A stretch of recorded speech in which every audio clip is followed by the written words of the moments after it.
How to set up your first Facebook live stream.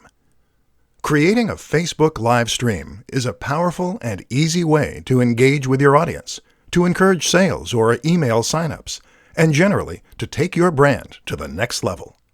Unfortunately, it's also an aspect of social media marketing that many people are quite wary of and have no idea how to approach. It's a daunting prospect, going in front of a massive audience without the benefit of proofing, checking, and editing to protect you. With that in mind then, let's take a look at how you can set up your first Facebook live stream and make sure that it goes smoothly. The good news is that getting started is actually pretty easy. To get started, just open up Facebook using your app, and then head over to your Facebook page. Now, click on the button that says Post. This will take you to the next page, where you can click on Go Live, which is the second option down. This will open up the live feed, and you'll be ready to start recording right away. Your visitors will get a notification saying that's what's happening, and people can then choose to get involved and comment if they so wish.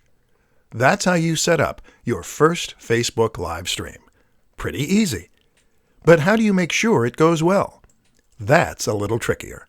The first thing to consider is that while this is live, that's no excuse for a very shoddy production quality.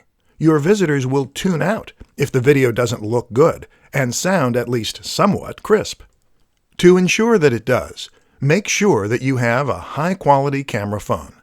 If you don't, then consider borrowing one. The Nokia 8 is designed specifically for this purpose, with a 13MP front-facing camera and a binaural mic.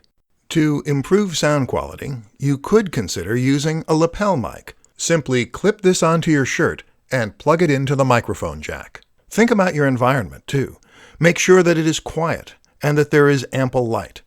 The backdrop should look professional, so no piles of dirty laundry. Finally, make sure that you get word out before you go live. Doing a little research as to where most of your viewers are located and what time they're most likely to be able to view can help, but make sure that people know about it. Post to your Facebook page and other social media accounts an hour beforehand.